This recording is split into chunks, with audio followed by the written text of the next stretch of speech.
William and Avery met during a rainy autumn in London. He was a freelance photographer, capturing the city's fleeting moments. She worked at a boutique art gallery, curating exhibits for the elite. Their first encounter was anything but ordinary. Avery had slipped on wet pavement outside Covent Garden, spilling her coffee across William's camera bag. Apologies turned into laughter, then into dinner, and within months into a shared flat near the Thames. For 3 years, their love felt unshakable, built on late-night conversations and a mutual obsession with vintage jazz records. But cracks began to form after Avery's promotion. Her hours stretched later, her texts grew colder, and the jazz records collected dust. William noticed subtle shifts. A new perfume, sudden business trips to Edinburgh, and a lingering hesitation whenever he touched her shoulder. She blamed stress, and he believed her, until the night of the art auction. Avery had insisted William attend as her plus one, a rare invitation since her promotion. The event was lavish, filled with champagne towers and abstract sculptures.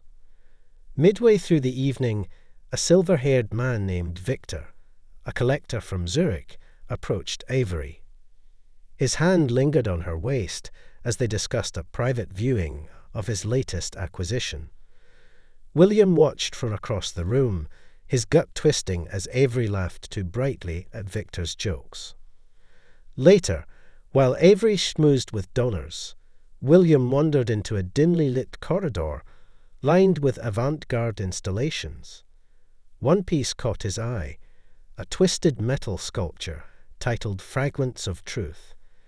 Nestled within its jagged edges was a small, familiar object, Avery's emerald earring, the one he'd gifted her last anniversary. His blood ran cold. She'd claimed to lose it weeks ago during a team-building retreat. Before he could confront her, Victor's voice echoed from a nearby alcove. William pressed himself against the wall, heart pounding, as the collector murmured, "You still haven't told him, have you? Edinburgh was just the beginning." Avery's reply was a whisper, but her tone, soft, intimate, sliced deeper than any lie. That night, William feigned sleep as Avery slipped into bed smelling of cigars and bergamot, a scent he'd never associated with her. At dawn, he scoured her laptop, finding nothing but spreadsheets and gallery invoices. Desperate, he revisited the sculpture, only to discover the earring was gone. A week later, fate intervened.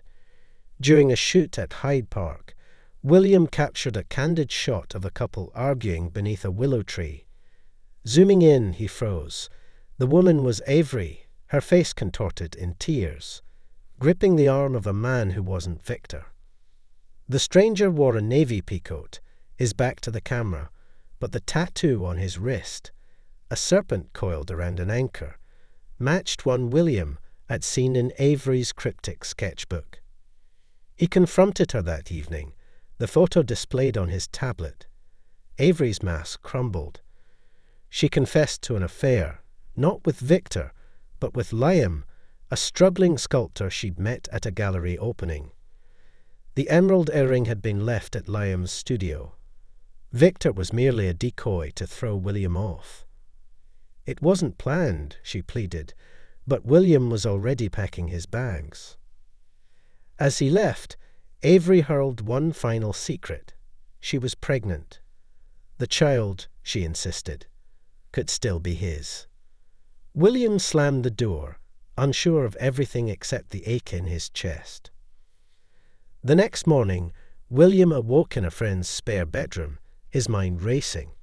He replayed every moment, Avery's late nights, her sudden interest in sculpture workshops, the way she'd flinch when his phone buzzed. Had he missed the signs, or had she mastered the art of deception?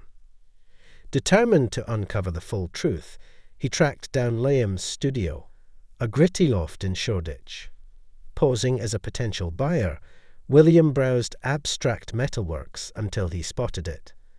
a sculpture titled Guilt, its surface etched with faint initials. C+L. His hands trembled as he photographed the piece, but Liam appeared before he could leave. The sculptor, all leather jackets and arrogance, smirked when William mentioned Avery. "She's a muse," Liam drawled, lighting a cigarette. "Pity you couldn't keep her interested." The confrontation turned physical, ending with Liam's nose bloodied and William fleeing into the rain. Days later, a package arrived at William's temporary flat, a small box containing the emerald earring and a note. "You win, but she'll never love you like she loves chaos." Enraged, William stormed to Avery's gallery, only to find Victor there, smugly adjusting a painting of tangled lovers. "Ah, the cuckold," Victor sneered. "Avery's tastes are expensive. Pity you couldn't afford them." William's recklessness peaked at a private gallery event. He publicly accused Avery of infidelity, brandishing photos of her with Liam and Victor. The crowd erupted in whispers as Avery, pale but defiant, declared, "You're obsessed with ghosts." Security dragged William out, but not before he spotted tears in her eyes. Or were they? A month passed. Avery's pregnancy was confirmed, but paternity tests remained inconclusive. William, now living in a cramped studio, threw himself into his work. During a shoot at a riverside cafe, he noticed a familiar figure, Liam, arm in arm with a redhead. William followed them, snapping photos until Liam spotted him. "Still chasing shadows?" The sculptor taunted. "Avery's gone. Ran off to Madrid with Victor. Even I was a rebound."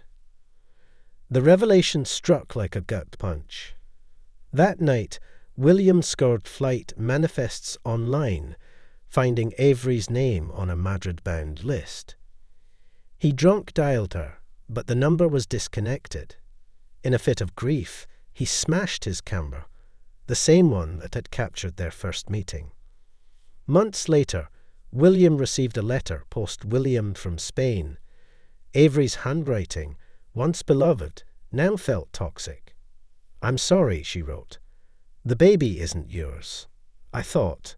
It doesn't matter. Forgive me." Enclosed was a photo of her, Victor, and a newborn. A perfect, twisted tableau. William burned the letter, watching the embers dissolve into ash. He'd never have answers, only scars. But as spring arrived, he found himself at a new gallery opening, camera in hand. The first shot he took was of a couple laughing, a man adjusting his partner's scarf, her eyes crinkling with genuine joy. For the first time in months, William smiled. Avery's story ended in tabloid scandals and a messy divorce from Victor.